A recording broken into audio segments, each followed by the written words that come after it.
Hi, my name is Lucas. I'm an online coach and a personal trainer with over a decade of experience. And over the years, working at many different gyms and training at many different gyms, I noticed some common lifting mistakes that people do that puts them at risk for injuries, hinders their ability to keep progressing, and actually just waste their time. So in this video, I'm gonna show you my 8 common lifting mistakes that I noticed so you can hopefully avoid them, so you're not injuring yourself and you can keep progressing. So let's get started.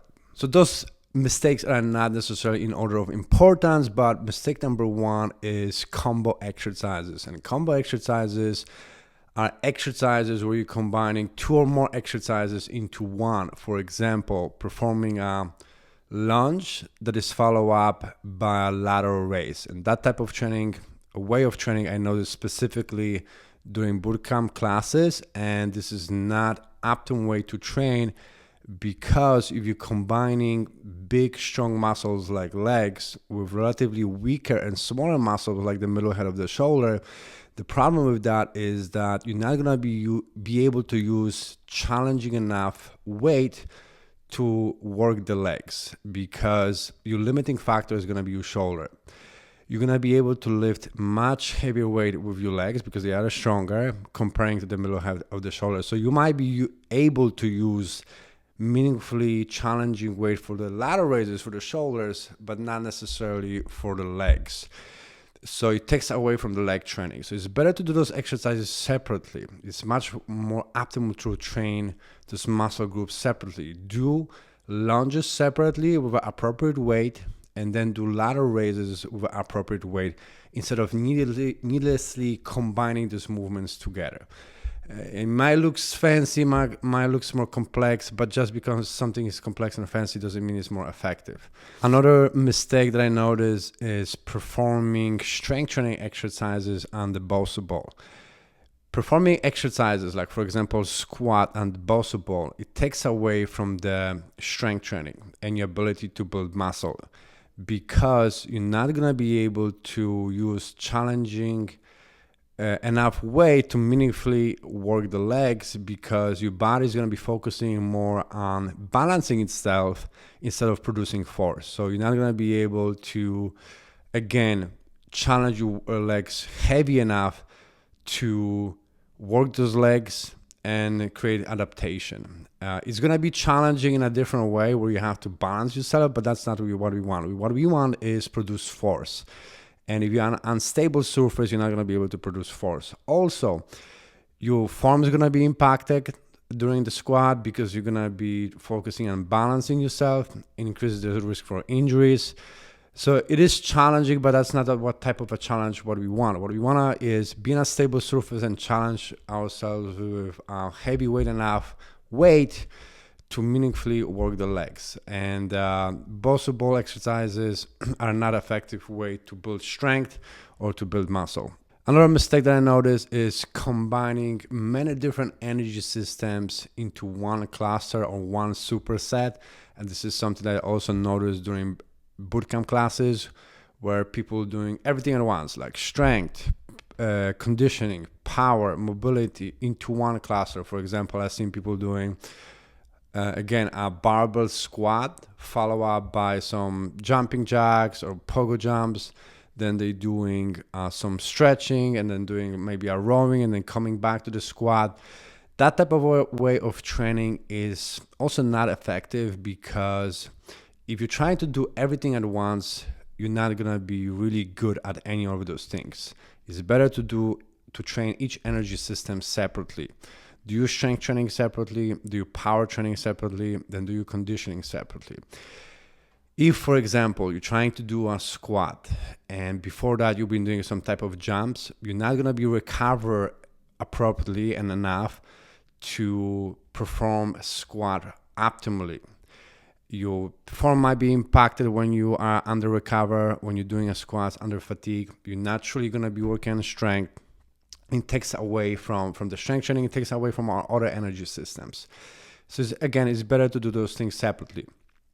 For example, you can do power and strength training into one training session. Do a power movements first. Maybe you can do medicine ball slams or squat jumps, and then do either upper or lower body strength. I would recommend to do those things separately. For example, if you're doing lower body power, then do the upper body strength. Or if you're doing upper body power, then you're doing lower body strength, and vice versa.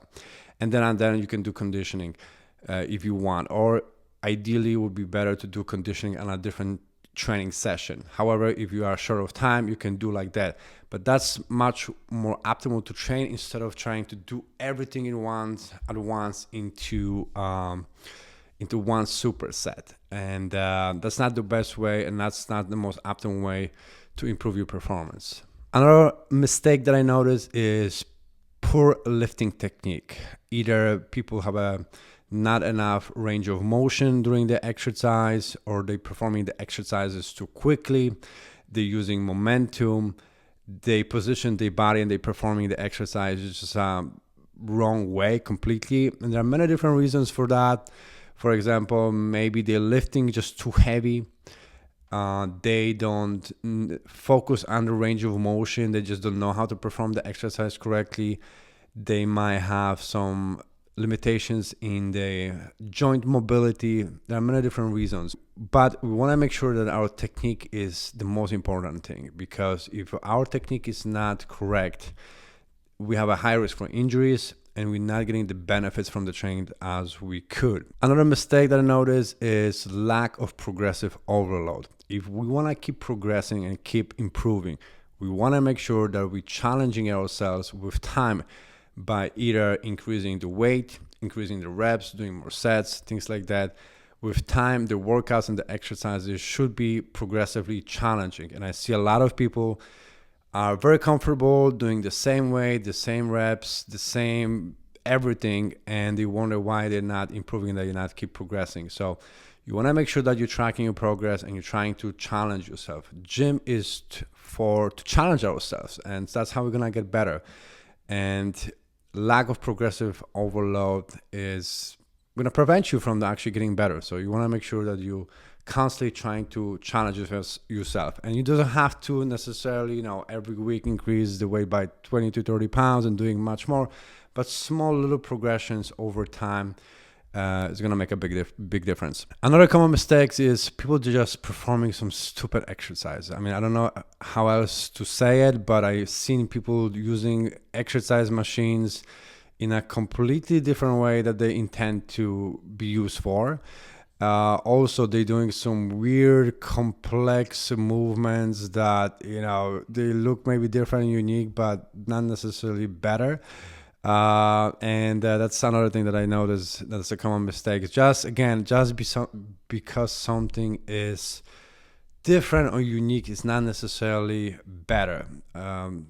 At the end of the day, what I noticed, the basic fundamental movements such as your squat variation, hip hinge variation, vertical and horizontal press and pull, lunge variation, those are a foundation that's gonna carry you far and it's gonna give you the most benefits and progression. If you're training intelligently, focus on the basics, you progressively overload, you have a great technique, that's going to give you the most benefits. Obviously nutrition and recovery, but doing some weird movements like that, it doesn't mean it's just better. So I would avoid them, not do them, and just focus on the basics first. Another common mistake that I notice is people just spending too much time on the phone, scrolling to social media or texting or taking selfies instead of training.